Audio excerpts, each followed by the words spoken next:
My son-in-law slept with my wife a week before we signed the divorce papers. I pretended to know nothing. At the meeting, the lawyer handed me a document denying my rights. I smiled and slid a recording on the table. Minutes later, they both fainted. I'm glad to have you here. Follow my story until the end and comment the city you're watching from so I can see how far my story has reached. I never thought that at 63 years old, I would discover that the two people I trusted most in this world were plotting my destruction. But life has a cruel way of teaching us lessons when we least expect them. It was a Tuesday morning in early November, and I was supposed to be at my monthly checkup with Dr. Morrison. 29 years of marriage to Christina had taught me to follow routines, to be predictable. She liked knowing where I was at all times. I thought it was because she cared. I was wrong about many things. The appointment was canceled at the last minute. Something about a family emergency with the doctor's mother. I decided not to call Christina to let her know I was coming home early. Why would I? It was my house too, wasn't it? I pulled into our driveway on Maple Street at exactly 10:45 in the morning. The house looked the same as always.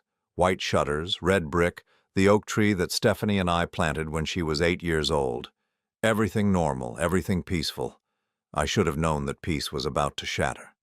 I used my key quietly, not wanting to startle Christina if she was still sleeping. She had been staying up late lately, claiming she was stressed about our upcoming divorce proceedings. The irony of that excuse would become clear soon enough. The living room was empty, but I could hear voices coming from upstairs.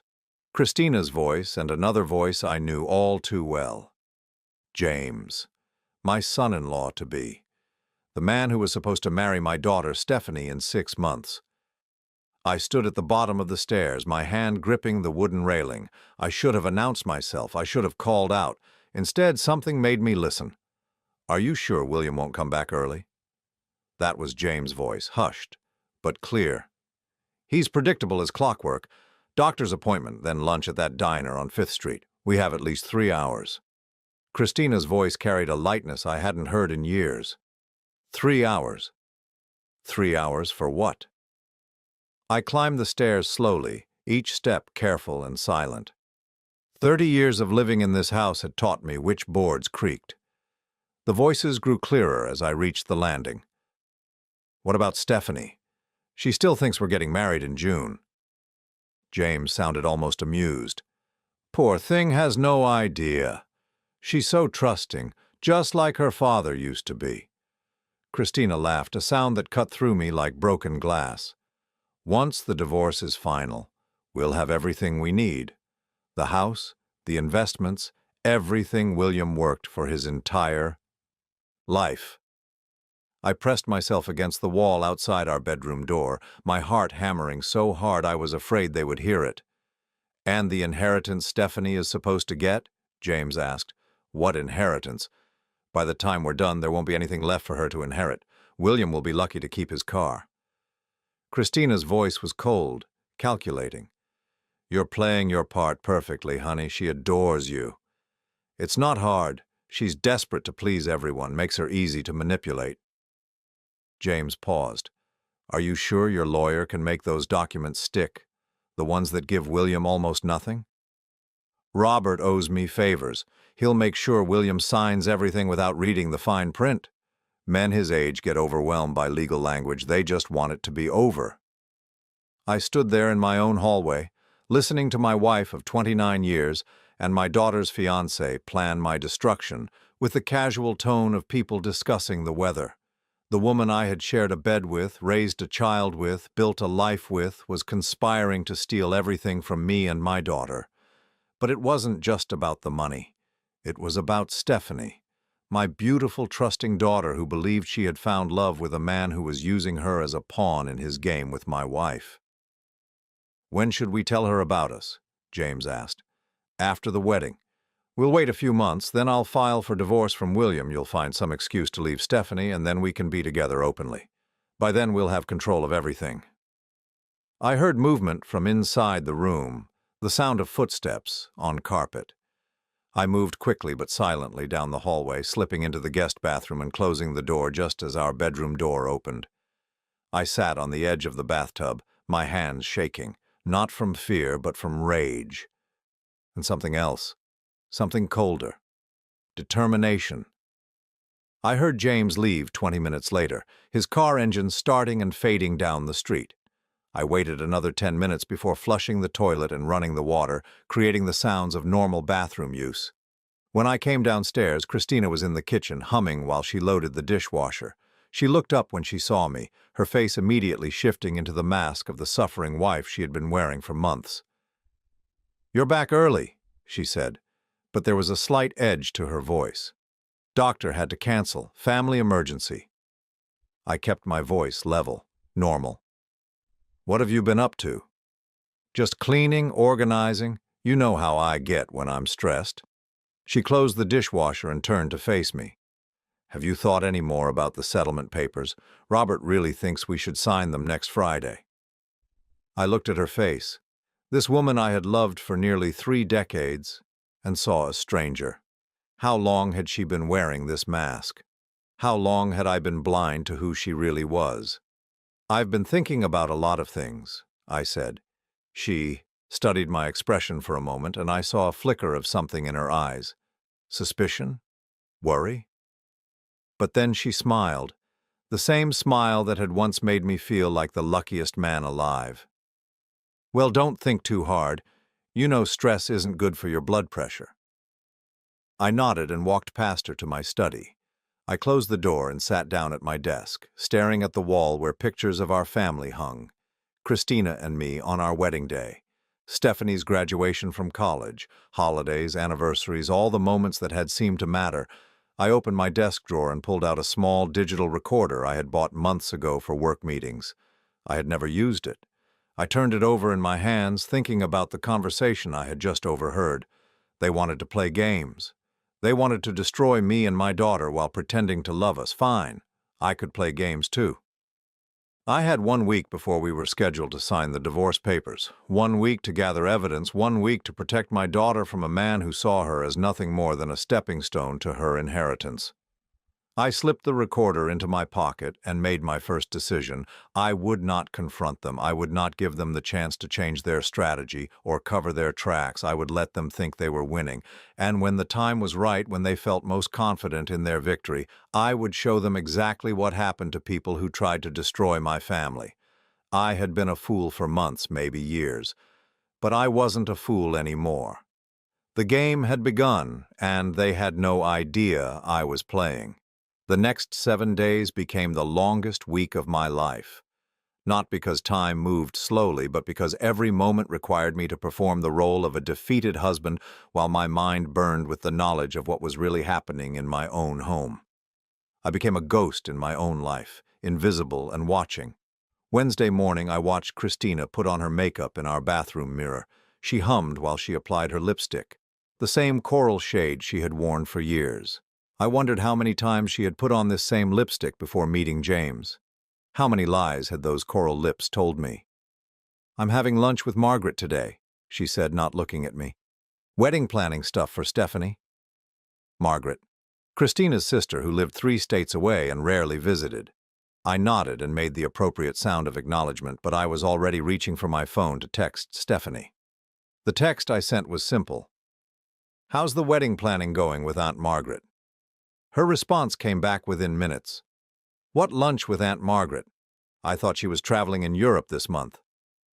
I deleted both messages and went to brush my teeth. Another lie confirmed, another piece of evidence collected. That afternoon, while Christina was out at her imaginary lunch, I went through her things. I felt dirty doing it, like I was violating something sacred. But I reminded myself that she had been violating our marriage for months. I found the receipts first, hidden in a jewelry box I had given her for our 10th anniversary. Hotel receipts dating back 8 months. Always the same hotel, the Riverside Inn on the other side of town. Always mid-afternoon check-in times, always paid in cash, always on days when Christina claimed to be running errands or visiting friends. I photographed each receipt with my phone, my hands steady, despite the rage building in my chest. In her dresser drawer, underneath a stack of scarves, I found printed emails. She had been careless, printing out messages from an account I didn't know existed. The email address was cmj2004@gmail.com. Christina, Margaret, James. Even their secret email address mocked me. I read through the messages, each one a dagger to whatever was left of my heart. Can't wait to see you tomorrow. W is at his book club until 9. We'll have plenty of time. From James. The lawyer says the papers are almost ready. W won't know what hit him. We'll have everything we ever wanted. From Christina. What about S? She's been asking about setting a wedding date. From James. Let her plan. The bigger the wedding, the more it will hurt when you leave her, but think of it as an investment in our future. From Christina, I photographed each email, my anger transforming into something colder and more focused. They weren't just stealing from me, they were deliberately planning to devastate my daughter. Stephanie, who had spent weeks agonizing over flower arrangements and seating charts, was planning a wedding to a man who was counting the days until he could break her heart. Thursday evening, I installed a voice recording app on my phone. I told myself it was for protection, for evidence. But really, I needed to hear them again. I needed to understand the depth of their betrayal. I didn't have to wait long. Friday afternoon, I announced I was going to the hardware store to fix the leak under the kitchen sink. Instead, I parked 3 blocks away and walked back, entering through the side gate that led to our backyard. I positioned myself under the open bedroom window, my phone recording, and waited. They arrived within minutes of each other. James first, then Christina. I heard the front door close, heard their footsteps on the stairs, heard the bedroom door shut. Did you bring the revised papers? Christina's voice was clear through the open window. Right here. Robert outdid himself. By the time William realizes what he signed, it'll be too late to contest any of it. James sounded pleased with himself. He'll get the house for 6 months, then it reverts to you due to the maintenance clause. What maintenance clause? The one that states if property taxes or major repairs exceed $5,000 in any 6-month period, ownership reverts to the financially responsible party. Robert's going to make sure the assessment comes back high enough to trigger it immediately. My grip tightened on the phone. They weren't just stealing from me in the divorce. They were setting up a system to steal my home afterward. And the business accounts? Christina asked. All joint accounts will be frozen pending litigation that Robert will drag out for months. By then, we'll have moved everything offshore. What about his retirement? Tied up in legal fees. Robert estimates it'll cost him at least $50,000 just to fight for what's rightfully his, and he doesn't have $50,000 in liquid assets. I listened to them plan the destruction of my life's work with the efficiency of architects designing a building. Every detail calculated, every escape route planned. There's something else, James said, and his tone became more serious. Stephanie's been asking questions. What kind of questions? About us, about why I spend so much time here when you're alone. She's not stupid, Christina. She notices things. She notices what she wants to notice. She's so desperate for this marriage to work that she'll ignore red flags the size of billboards. Maybe we should be more careful. We have 1 more week. After the papers are signed, it won't matter what she suspects. She'll be too busy dealing with her father's financial ruin to focus on us. I had heard enough. I slipped away from the window and walked back to my car, my mind processing everything I had just learned. That evening, I sat in my study pretending to read the newspaper while Christina cooked dinner. She was making my favorite meal, pot roast with carrots and potatoes. I wondered if this was her way of easing her conscience or if it was just part of the performance. "Dinner's ready," she called out, her voice warm and domestic. I joined her at the kitchen table, the same table where we had shared thousands of meals over the years. She served me with a smile, asked about my day, listened to my invented stories about the hardware store and the leak that didn't need fixing. "You've been quiet lately," she said, cutting into her meat. "Are you having second thoughts about the divorce?" I looked across the table at this woman who was methodically destroying me while serving me pot roast, and I felt something shift inside me. Not sadness anymore. Not even anger. Something calmer and infinitely more dangerous. "I've been thinking about a lot of things," I said. "About the future. About what comes next." She reached across the table and touched my hand. Her fingers were soft and warm, the same fingers that had signed hotel receipts and typed emails planning my ruin. "I know this is hard, William, but it's for the best. We both deserve to be happy." Happy. She was going to be happy with my money, in my house with my daughter's fiancé, while I lived in some small apartment trying to rebuild my life at 63. "You're right," I said, squeezing her hand gently. "We do both deserve to be happy." Her smile was radiant, genuine. She thought she had won. After dinner, I helped her clean the dishes, kissed her goodnight, and went to my study. I uploaded the day's recordings to a secure cloud account I had created. I organized the photographs of receipts and emails into folders. I created a timeline of their affair, cross-referencing it with my bank statements to see exactly how much of my money had funded their relationship. The numbers were staggering. Over the past 8 months, Christina had withdrawn nearly $15,000 in cash from our joint accounts, always in small amounts, always with explanations I had believed. Grocery shopping, gas, small household expenses. I had been funding my own betrayal. I pulled out the divorce papers Robert had sent over, the ones Christina was so eager for me to sign. I read through them carefully now, seeing them with new eyes. Every clause was designed to benefit her while appearing fair on the surface. The language was complex, deliberately confusing. But I wasn't confused anymore. I understood exactly what they were trying to do. I reached for my phone and scrolled through my contacts until I found the number I needed. David Martinez had been my lawyer for years, handling business contracts and property deals. He was expensive, thorough, and most importantly, he owed me no favors. I typed out a text message. "David, I need to see you tomorrow morning. Urgent matter regarding divorce proceedings. Can you meet at 8 a.m.? His response came back quickly. "Of course, my office. Everything okay?" I typed back, "It will be." Then I locked my phone, turned off the lights, and went upstairs. Christina was already asleep, or pretending to be. I lay down beside her in the darkness, listening to her breathing, thinking about the past 29 years. I had loved this woman. I had built a life with her, dreamed of growing old with her. I had trusted her with everything I had, everything I was. She was about to learn that trust, once broken, becomes something much more dangerous. A weapon. Friday morning arrived with the kind of crisp November air that makes everything feel sharper, more real. I woke up at 5:30, as I had every morning that week, but this time was different. Today was the day everything would change. Christina was still sleeping when I got dressed. I chose my clothes carefully. My best navy suit, the one I wore to important business meetings, the white shirt Stephanie had given me for my birthday, and the tie Christina had picked out for our anniversary 5 years ago. If this was going to be the last time I played the role of her husband, I was going to look the part. I made coffee in the kitchen, standing at the window that looked out over our backyard. The oak tree Stephanie and I had planted was losing its leaves, brown and gold scattered across the grass like memories falling away. In 6 hours I would be sitting across from Christina and James in Robert's office, listening to them execute their plan. They had no idea I would be executing mine. At 7:45, Christina came downstairs wearing the black dress she saved for important occasions. She had put on makeup and styled her hair, as if this were a celebration instead of what she thought would be my destruction.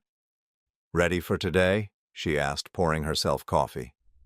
"As ready as I'll ever be," I replied, and it was the first completely honest thing I had said to her in a week.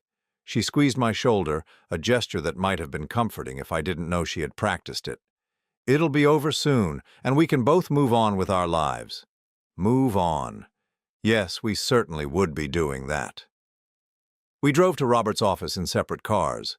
Christina claimed she had errands to run afterward, but I knew she was meeting James to celebrate. I had heard them planning it during one of my recorded conversations, lunch at the Riverside Inn, the same hotel where they had been meeting for months. How fitting. Robert Hendricks had been our family lawyer for 15 years. I had trusted him to handle property purchases, business contracts, even Stephanie's college fund setup.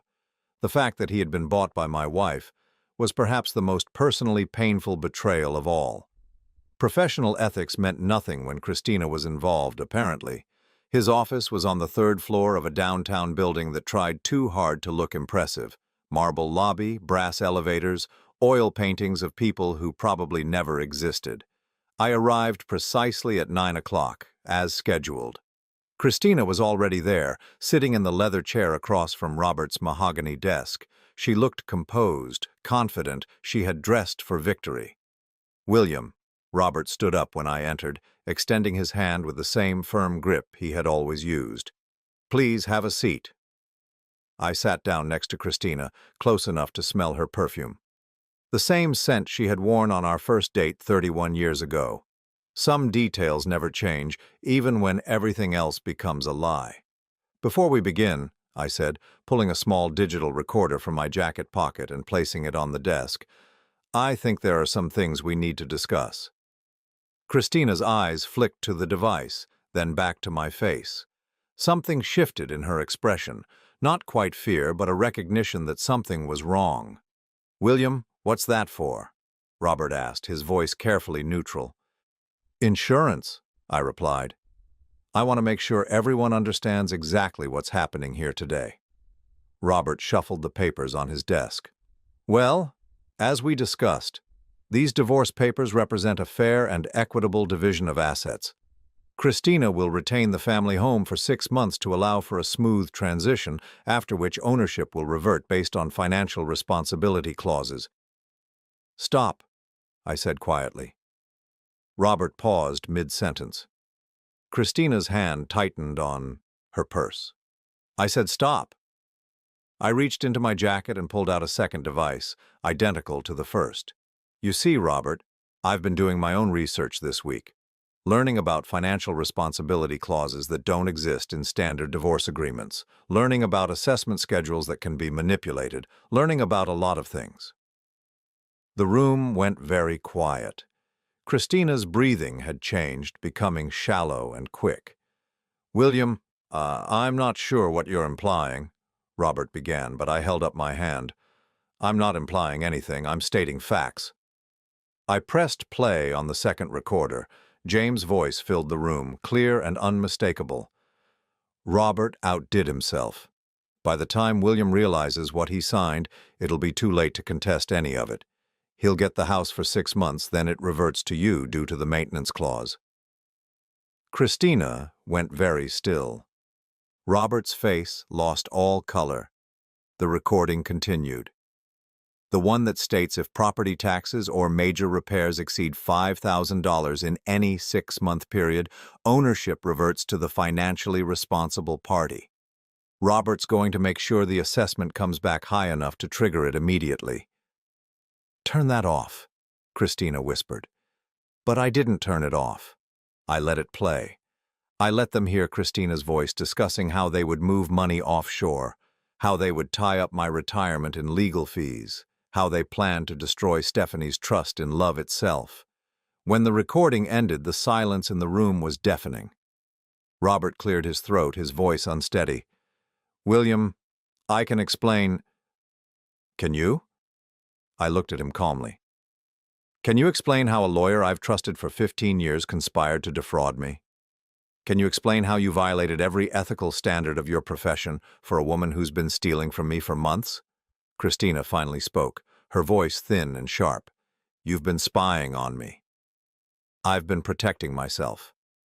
I pulled out my phone and scrolled to the photographs of hotel receipts. 8 months of affair documentation, $15,000 of my money spent on hotel rooms, email accounts I never knew existed, plans to steal not just from me, but from my daughter. Christina's composure was cracking. "You don't understand." "I understand perfectly." I stood up, looking down at both of them. "I understand that my wife of 29 years has been planning my destruction with my future son-in-law. I understand that they've been using my daughter as a pawn in their game. I understand that you, Robert, have been helping them commit fraud." Robert was frantically shuffling papers. "The divorce papers are legitimate." "The divorce papers are an elaborate theft scheme," I corrected, "designed to steal my house, my money, and my daughter's inheritance. But here's what you don't understand." I reached into my briefcase and pulled out a thick folder. "I've spent this week with David Martinez, going over every detail of your fraudulent contract. I've documented every violation of legal ethics, every intentionally misleading clause, every instance of conspiracy to commit theft. Christina was breathing hard now. William, please.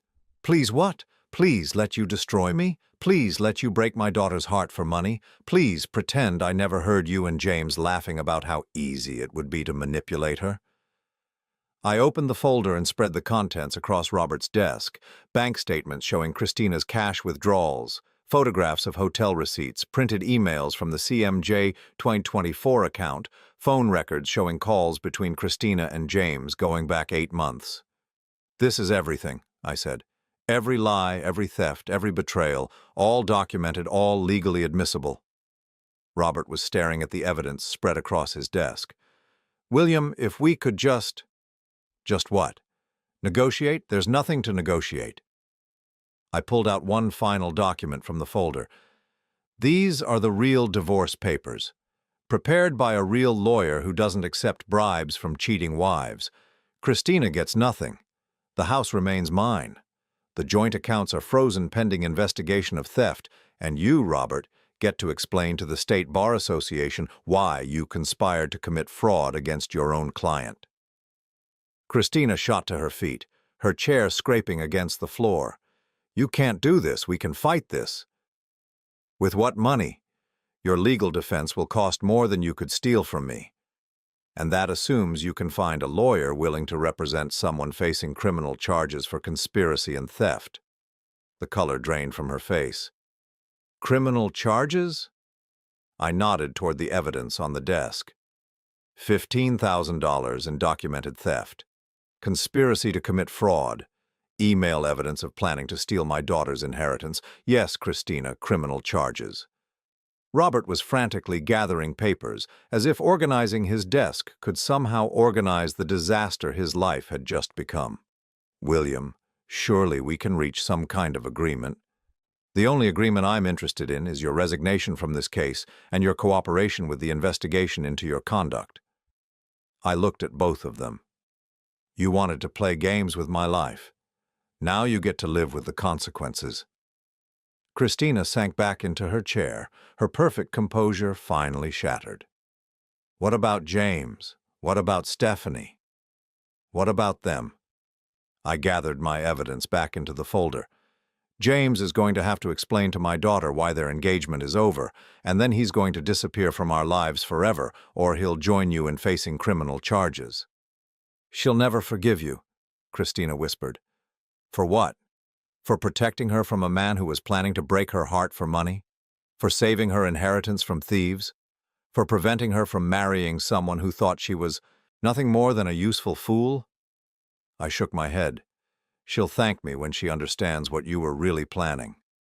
I walked toward the door, then turned back one final time.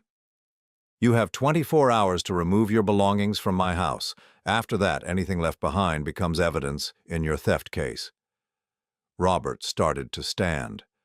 "William, please, if we could just..." But I was already walking out, leaving them to face the wreckage of their carefully planned destruction.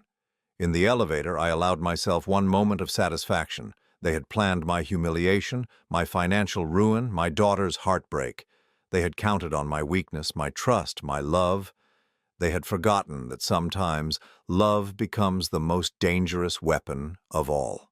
The drive home from Robert's office took exactly 18 minutes, but it felt like hours.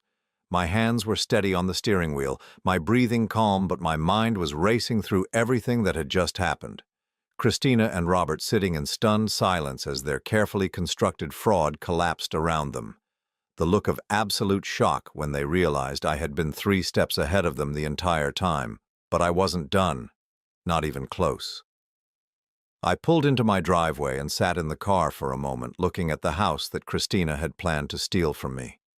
The house where I had raised my daughter, where I had built a life based on what I thought was love and trust. In a few hours, this would truly be my home again, not the stage for an elaborate deception. My phone buzzed, a text message from an unknown number. "We need to talk. Meet me at Corner Beans in 1 hour. Come alone. James." Of course he wanted to talk. Christina had probably called him the moment I left Robert's office, probably hysterical, probably hoping he could somehow fix what couldn't be fixed. I typed back, "Corner beans, 1 hour." I had 47 minutes to prepare for what I suspected would be the most important conversation of this entire nightmare. James didn't know how much I actually knew about his role in this conspiracy. He was probably hoping to negotiate, to find some way out of the mess he had created. He was going to be disappointed. I went inside and straight to my study, where I had spent the past week organizing evidence and planning for every possible scenario. I pulled out a file I had labeled James Documentation and reviewed its contents one more time. The photographs of him entering my house on days when Christina claimed to be alone.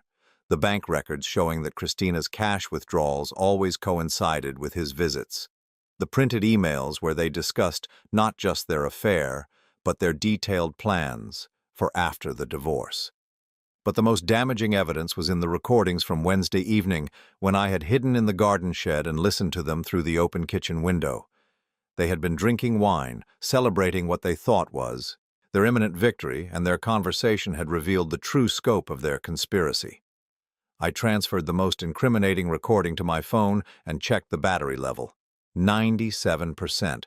More than enough. Corner Beans was a small coffee shop 3 blocks from my house, the kind of place where retirees read newspapers and college students pretended to study while scrolling through their phones. I had been going there for years, long enough that Maria, the owner, always had my usual order ready before I reached the counter. "The usual, Mr. William?" she asked as I walked in. "Not today, Maria, just black coffee. I'm meeting someone."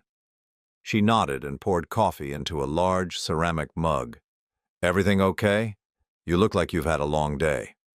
If she only knew. "Just some family business to sort out." I chose a table in the back corner where I could see the entire restaurant, but our conversation wouldn't be overheard. James arrived exactly on time, which surprised me. Punctuality had never been one of his strengths. He looked terrible. His usually perfect hair was disheveled, his shirt wrinkled, his eyes red-rimmed like he hadn't slept. Good. He should look terrible. "William," he said as he approached the table, "thank you for coming." I gestured to the chair across from me. "Sit down, James. Let's talk." He ordered coffee from Maria, his hands shaking slightly as he counted out exact change. When she was out of earshot, he leaned across the table. "Christina told me what happened at Robert's office," he began. "Look, I know how this looks." "Do you?" I interrupted. "Because I'm curious how you think this looks from my perspective." He swallowed hard. "I know you're angry. You have every right to be. But things aren't exactly what they seem." I pulled out my phone and set it on the table between us, the screen facing up. "Really? Things aren't what they seem? Tell me, James, what exactly do you think I know?" "You know about Christina and me, about our relationship." He was choosing his words carefully, like he was walking through a minefield. "But there are things you don't understand about how it started, about why." I pressed play on my phone. James's own voice filled the space between us. "What about the inheritance Stephanie is supposed to get when William dies?" Then Christina's voice, "What inheritance? The life insurance alone is worth $250,000, plus his retirement accounts, plus the house equity. But here's the beautiful part. If he dies within 2 years of the divorce, I still get everything as his emergency beneficiary." He never updated those forms after we separated. James went completely white. The recording continued. "So we wait 2 years, then what? An accident? Nothing that obvious. Old men have heart attacks all the time, especially men under financial stress who've lost everything in a divorce. And William's blood pressure medication. Well, let's just say the dosage could easily be adjusted if someone had access to his pills." I stopped the recording and looked directly into James's eyes. "Still think I don't understand how things look?" He was shaking now, his coffee cup rattling against the saucer. "William, we never actually planned to..." "To what? Murder me?" I kept my voice low and calm. Because that's exactly what you were planning. Christina was going to increase my blood pressure medication until my heart gave out, and you were both going to inherit everything, including the life insurance money. No, you don't understand. Christina was just fantasizing. She gets carried away sometimes. We would never actually. I played another section of the recording. The pharmacy where William gets his prescriptions doesn't require ID for pickups if you know his information. I've been getting his refills for years. It would be simple to switch out some of the pills for higher dosages. That's Christina talking, James said desperately. I never agreed to any of that. I played his response from the recording. How long would it take? For the medication to work, I mean. His face crumpled. There was no denying his own voice asking for details about how to kill me. You weren't just planning to steal my money and break my daughter's heart, I said. You were planning to murder me. And then what? Console poor Stephanie through her grief while you inherited her father's money? It wasn't supposed to happen like this, he whispered. Christina said you would never find out. She said we could have everything without anyone getting hurt. Without anyone getting hurt? I leaned forward. You were going to kill me, James. You were going to drug me to death and make it look like a heart attack. How exactly does that qualify as not hurting anyone? He buried his face in his hands. She convinced me that you were already old, that you didn't have much time anyway. She said it would be merciful, that you wouldn't suffer. The casual cruelty of it hit me like a physical blow. They had discussed my murder with the same tone they might use to discuss putting down a sick pet. Merciful, quick, convenient for everyone. And Stephanie? I asked. What was the plan for her after you killed her father? We were going to wait a year, then I was going to leave her. Christina said she would be so devastated by losing you that she wouldn't fight me for anything. She'd just want the pain to stop. I stared at him across the table. This man my daughter loved.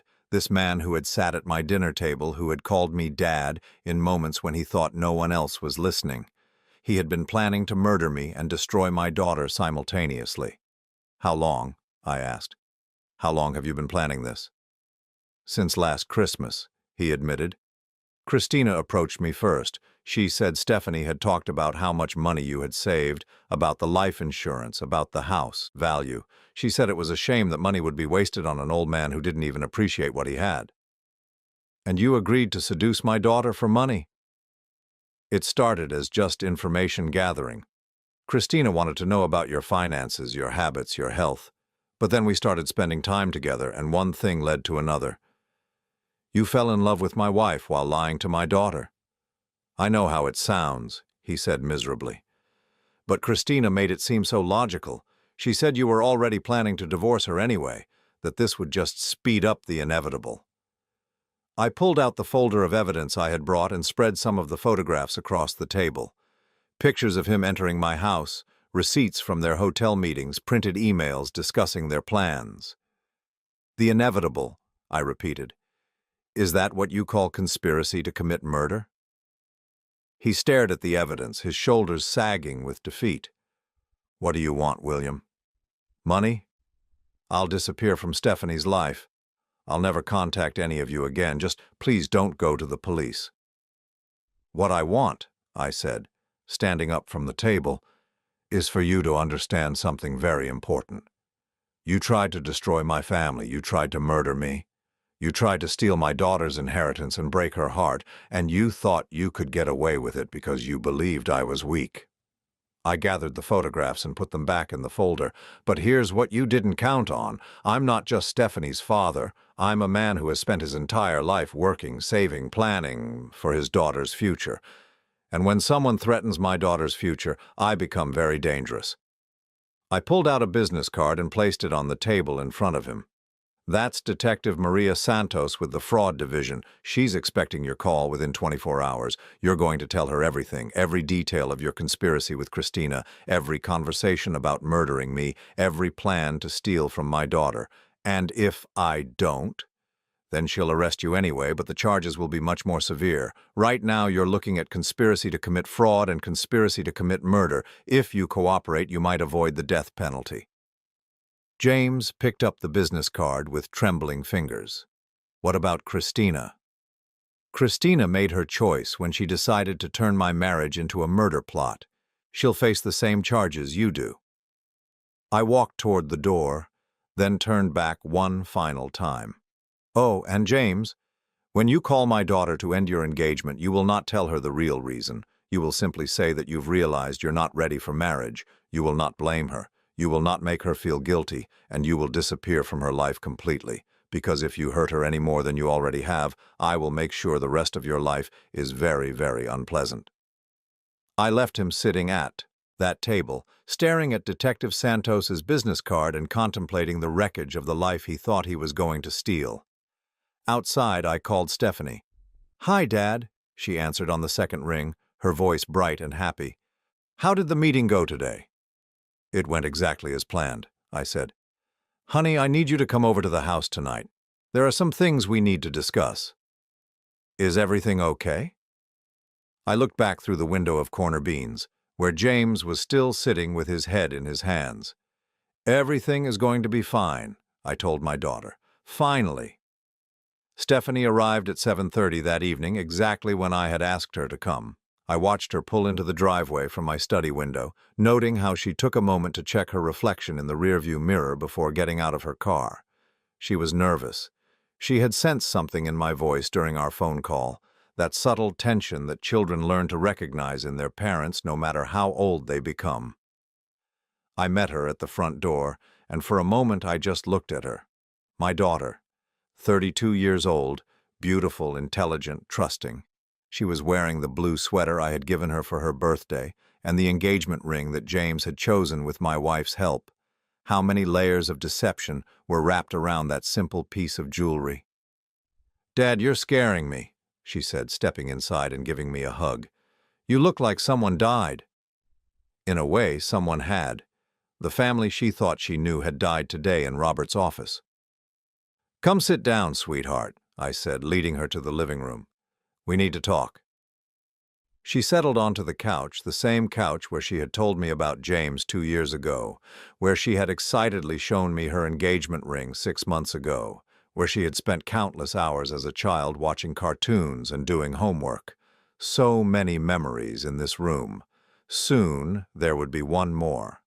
"Dad, what's going on? You're really freaking me out." I had rehearsed this conversation a dozen times in my head, but sitting across from her now, looking into her trusting brown eyes, I realized that no amount of preparation could make this easy. "Stephanie, what I'm about to tell you is going to be very difficult to hear, but I need you to listen to everything before you react, okay?" She nodded, but I could see the fear growing in her expression. "Your mother and I are getting divorced. That much you know. What you don't know is why. Dad, you don't have to explain your marriage to me. I understand that sometimes people just grow apart. Stephanie," my voice was gentle but firm, "your mother has been having an affair." She blinked, processing this information. "An affair? With who?" The question I had been dreading, the answer that would shatter her world. "With James." For a moment she didn't react at all. She just stared at me as if the words hadn't quite reached her brain yet. Then she laughed, a short, disbelieving sound. "That's not funny, Dad. Why would you say something like that?" "Because it's true." "No." She shook her head vigorously. "No, that's impossible. James loves me. We're getting married in June. He wouldn't, and Mom would never."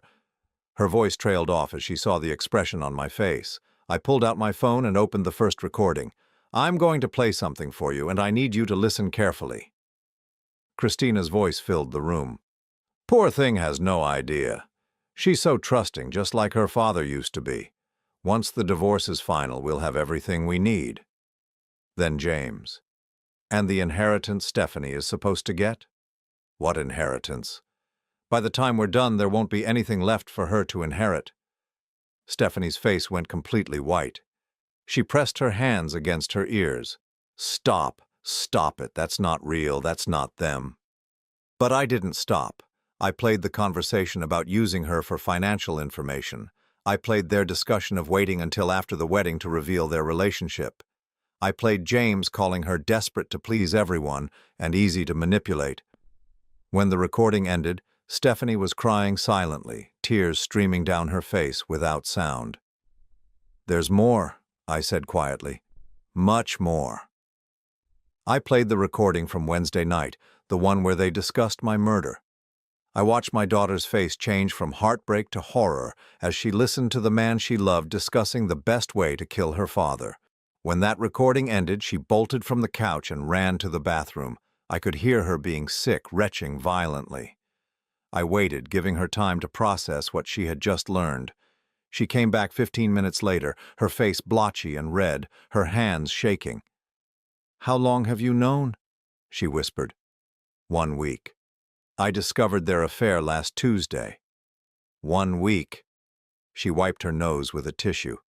"You've known for 1 week that my fiancé was cheating on me with my mother, and you didn't tell me?"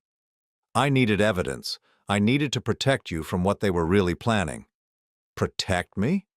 Her voice was rising now, anger mixing with the grief. "Protect me from what? From knowing the truth, from making my own decisions?" I understood her anger. She felt betrayed by everyone, including me. "Stephanie, if I had told you immediately without proof, would you have believed me?" She opened her mouth to answer, then closed it. We both knew the answer.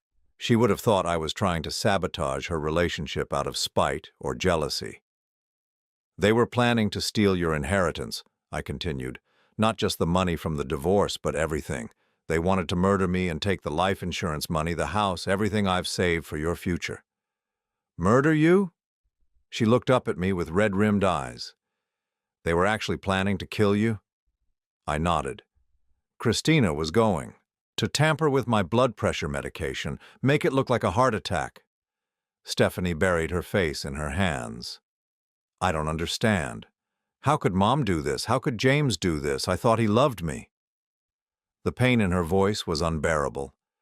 This was what I had been trying to protect her from, this moment when she realized that the two people she trusted most had been systematically betraying her. "I'm so sorry, sweetheart. I know how much you loved him." "Loved him?" She looked up at me, and I saw something I had never seen in my daughter's eyes before. Pure rage. "I didn't love him. I loved a lie. I loved a character he was playing. The real James is a man who was planning to murder my father for money." She stood up abruptly and started pacing the room. How could I have been so stupid? How could I not have seen it? "You weren't stupid. You were trusting. That's not the same thing." "Trusting?" She laughed bitterly. "Right. Trusting enough to give him access to our bank account information. Trusting enough to tell him about your investments, your insurance policies, your medical conditions. God, Dad, I helped them plan your murder and I didn't even know it." The guilt in her voice broke my heart. "Stephanie, this is not your fault." "Isn't it? I'm the one who brought him into our family. I'm the one who told Mom how wonderful he was, how perfect he was for me. I'm the one who gave them the opportunity to destroy everything." She sank back onto the couch, crying harder now. "What am I going to do? How am I going to face people? How am I going to explain why the wedding is canceled? Everyone's going to want to know what happened." "You don't owe anyone an explanation. The only thing that matters is that you're safe now." "Safe?" She wiped her eyes. "Dad, I was going to marry a man who was planning to kill my father. I was going to spend my life with someone who thought murdering you would be merciful. How is that safe?" My phone buzzed. A text message. I glanced at the screen and saw James's name. "It's him," I said. Stephanie's entire body tensed. "What does he want?" I read the message aloud. "I told Detective Santos everything. I'm leaving town tonight. I'm sorry, Stephanie. You deserve better than what I am." She stared at me for a long moment. "He confessed?" I gave him a choice. Confess and cooperate or face murder charges without the possibility of a plea deal. "And Mom?" "The police arrested her an hour ago. She'll be arraigned on Monday." Stephanie nodded slowly as if she were absorbing information that was too large to process all at once. "So it's over." "The legal part is just beginning. But yes, the immediate threat is over." She was quiet for a long time, staring out the window at the darkening sky. When she finally spoke, Her voice was different, harder. "I need to see the house," she said. "What house?" "Their house. The one Mom was going to steal from you. I need to see what she was willing to kill you for." I drove her through the neighborhood where Christina had been planning to live after my death, past the expensive houses with their perfect lawns and 3-car garages. We stopped in front of a colonial-style house with a "for sale" sign in the yard. "This one," I said. Christina had already put down a deposit using money from our joint account. Stephanie stared at the house for a long time. "It's beautiful," she said finally. "I can see why she wanted it, but I can't understand how she thought it was worth killing for. Some people value things more than people. But her own husband, her own daughter." She turned to look at me. "Dad, how long do you think she was planning this? When do you think she stopped loving us and started seeing us as obstacles?" It was a question I had been asking myself for days. "I don't know, sweetheart. Maybe she never really loved us at all. Maybe we were always just useful to her." 32 years of my life," Stephanie whispered. 32 years thinking I had a mother who loved me." "You did have a mother who loved you, just not the one you thought you had." She nodded, understanding what I meant. The mother she remembered from childhood, the one who had packed her lunches and helped with homework and kissed her scraped knees, that woman had been real once. But somewhere along the way, that woman had been replaced by someone who could plan her own husband's murder while serving him pot roast. As we drove home, Stephanie was quiet again. But when we pulled into our driveway, she spoke one more time. "Dad?" "Yes?" "Thank you." "For what?" "For protecting me. For fighting for us. For being the parent I could trust." She paused. "For being the one who actually loved me." I reached over and squeezed her hand. "That's what fathers do, sweetheart. That's what real love does." But even as I said it, I knew that the hardest part was still to come. Christina and James were gone, but the damage they had done would take much longer to heal. My daughter would never trust love the same way again, and that was a wound I couldn't protect her from. 6 months later, I stood in my kitchen making coffee and watching the morning sun filter through the windows that Christina would never see again. The house felt different now, lighter. The weight of deception and lies had been lifted from every room, replaced by something I hadn't felt in years: genuine peace. The legal proceedings had concluded 3 weeks ago. Christina had been sentenced to 12 years in prison for conspiracy to commit murder, attempted fraud, and theft. James received 15 years for his role as the primary instigator of the murder plot. Robert lost his law license and faced his own criminal charges for conspiracy to commit fraud. The local newspaper had covered the story extensively. "Local woman planned husband's murder for insurance money," read the headline. But I had stopped reading the articles after the first few. The details of their betrayal were no longer important to me. What mattered was that justice had been served, and my family was safe. Stephanie had moved back into her childhood bedroom temporarily while she figured out her next steps. The transition hadn't been easy for either of us. She had good days and bad days, days when she seemed to be healing and days when the betrayal felt fresh and raw. But she was stronger than I had given her credit for, and she was rebuilding her life piece by piece. "Morning, Dad," she said, coming into the kitchen wearing pajama pants and one of my old college sweatshirts. At 32, she could still look like the little girl who used to steal bacon from my plate when she thought I wasn't looking. "Morning, sweetheart. Coffee?" "Please." She settled at the kitchen table, the same table where Christina had served me pot roast while planning my murder. We had talked about getting rid of the furniture, replacing everything that carried memories of the past, but Stephanie had convinced me otherwise. "These are our memories too," she had said. "The good ones shouldn't disappear just because she poisoned some of them." She was right, as she usually was. The kitchen table had been the site of thousands of family meals, homework sessions, heart-to-heart conversations. Christina couldn't steal those memories, just as she couldn't steal the love between father and daughter that had survived her attempts to destroy it. I poured coffee into 2 mugs and sat down across from Stephanie. She was scrolling through something on her phone, and I could see from her expression that it was good news. "The job came through," she announced, looking up with the first genuine smile I had seen in months. "Marketing director at Henderson Creative. I start Monday." "That's wonderful, honey. I'm proud of you." It had taken her 4 months to find the courage to start job hunting again. The scandal had made some employers hesitant to hire her, worried about the negative publicity. But Henderson Creative was a small, progressive firm that valued talent over gossip, and they had offered her exactly the kind of creative challenge she needed to rebuild her confidence. "It means I'll need to find my own place again," she said, studying my reaction. "I know you've enjoyed having me around." "I've loved having you around," I corrected, "but I also want you to have your own life, your own space to heal and grow." She nodded, but I could see the uncertainty in her eyes. The betrayal had shaken her confidence in ways that went far beyond romantic relationships. She questioned her judgment about everything now, second-guessing decisions that would have been automatic before. "Dad, can I ask you something?" "Of course." "Do you think I'll ever be able to trust someone again? Romantically, I mean." It was a question she had asked in various forms over the past 6 months, and I never had an easy answer. James had damaged something fundamental in her ability to believe in love, and that wound would take time to heal. "I think," I said carefully, "that you'll learn to trust differently.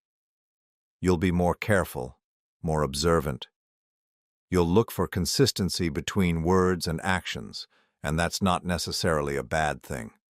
But what if I become so careful that I never let anyone get close? Then you'll miss out on love, and that would be the real tragedy. Stephanie, what James did to you was evil, but letting his evil prevent you from ever loving again would be letting him win." She considered this, sipping her coffee thoughtfully. "Sometimes I wonder if there were signs I missed. Red flags I ignored because I wanted the relationship to work so badly. Probably. But that doesn't make you foolish, it makes you human. Mom missed signs too, or ignored them, or—" She paused, struggling with the complexity of her feelings about Christina. "Or maybe she knew exactly who James was and chose him anyway because he was useful to her." This was the hardest part for Stephanie to process. Not just that James had betrayed her, but that her own mother had recruited him to do it. Christina hadn't just failed to protect her daughter from a predator, she had actively encouraged the predation. "I've been thinking about visiting her," Stephanie said quietly. This surprised me. She hadn't mentioned Christina in weeks, and I had assumed she was trying to move forward without looking back. "Why?" "I need to understand. I need to hear her explain how she could do what she did." She set down her coffee mug and looked directly at me. "I need to know if she ever really loved me, or if I was always just a tool to her." I had wrestled with the same question about my own relationship with Christina. Had any of it been real? The early years of our marriage, the joy when Stephanie was born, the quiet moments of companionship that had made me believe we had built something meaningful together? "Do you think her answer would change anything?" I asked. "Maybe. Maybe not. But I think I need to hear it to move forward." I nodded. "Then you should go, but take care of yourself. Don't let her manipulate you or make you feel guilty for her choices." "She can't hurt me anymore, Dad. The worst thing she could do to me she's already done. There's nothing left for her to take." That afternoon, while Stephanie was out apartment hunting, I found myself in my study going through old photo albums. Pictures of our life as a family back when I believed that family was real. Christina pushing Stephanie on a swing at the park. The 3 of us at Stephanie's high school graduation. Christmas mornings, birthday parties, ordinary Tuesday evenings that had felt like happiness. I stopped at a photo from Stephanie's 16th birthday party. Christina was laughing at something Stephanie had said, her arms around our daughter, her expression full of what looked like genuine love and pride. Had she been pretending even then? Or had something changed her over the years, turning love into manipulation and family into opportunity? I supposed I would never really know. And increasingly I realized that I didn't need to know. The woman in these photographs was gone, if she had ever existed at all. The woman who had tried to murder me was the real Christina, and she was exactly where she belonged. I closed the album and put it back on the shelf. Some mysteries weren't meant to be solved. That evening, Stephanie and I cooked dinner together, something we had been doing more often lately. She was teaching herself to make the dishes Christina used to prepare, reclaiming those family recipes and making them ours again. "I found a place," she announced as she stirred pasta sauce. "A one-bedroom apartment downtown, walking distance from the new job. It's small, but it has character." "When do you want to move?" "Next weekend, if that works for you. I was hoping you might help me with the heavy stuff." "Of course." I watched her taste the sauce and adjust the seasoning. "You know, you've become a better cook than your mother ever was." She smiled, but there was sadness in it, too. "I had to. I couldn't keep eating takeout forever, and I couldn't ask you to cook for me for the rest of my life." "You could have asked. I wouldn't have minded." "I know. But I needed to learn to take care of myself again. Really take care of myself, not just survive." After dinner, we sat on the front porch watching the neighborhood settle into evening. It was mid-May, the kind of perfect spring evening that made you believe winter would never come again. The oak tree that Stephanie and I had planted when she was 8 was full of new leaves, green and bright with promise. "Dad?" "Hmm? I want you to know something. What happened with Mom and James, it doesn't change how I feel about family, about real family." I looked at her, this strong, resilient woman who had survived betrayal that would have destroyed someone with less character. "What do you mean?" "I mean that you showed me what real love looks like. What a real father does when his family is threatened. You didn't just protect me from them, you protected me from the truth, until you could give it to me in a way that wouldn't destroy me completely." "Stephanie, let me finish." She turned to face me fully. "You could have told me about the affair right away. Let me deal with the pain while you focused on protecting yourself. You could have let me marry James and discover his true nature later, after I was legally tied to him. You could have prioritized your own hurt over mine. But you didn't. You thought about what was best for me, even when it meant carrying that knowledge alone for a week."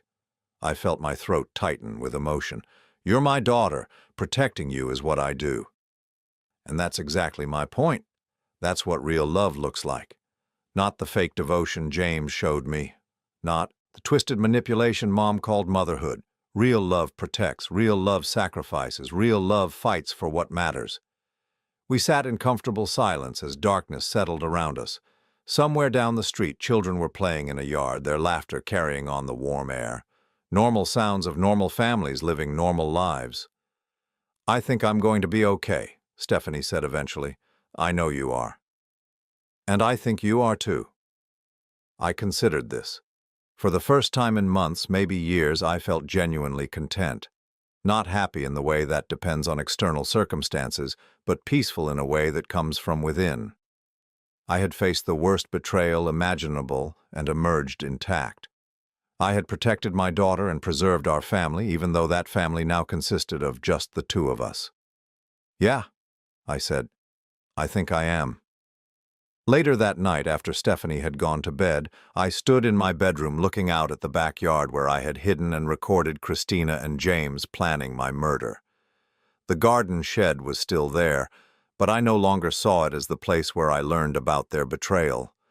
Now it was just a shed, holding lawn equipment and forgotten Christmas decorations. I opened the nightstand drawer where I used to keep the recordings, the photographs, all the evidence of their conspiracy. The drawer was empty now. All of that evidence had been turned over to the police, its purpose served. In its place was something new, a small framed photograph of Stephanie and me from her college graduation. Just the two of us smiling, proud of what she had accomplished. It was a good picture, a true picture, a picture of a real family. I turned off the lights and settled into bed in the house that was truly mine now, free from lies and safe from those who would harm what I loved most. For the first time in 6 months, I fell asleep easily without fear of what tomorrow might bring. Some games end with winners and losers. This one ended with something better: truth, justice, and the quiet satisfaction of protecting what mattered most. It had been the most dangerous game I had ever played, but also the most important, and I had won everything that truly mattered.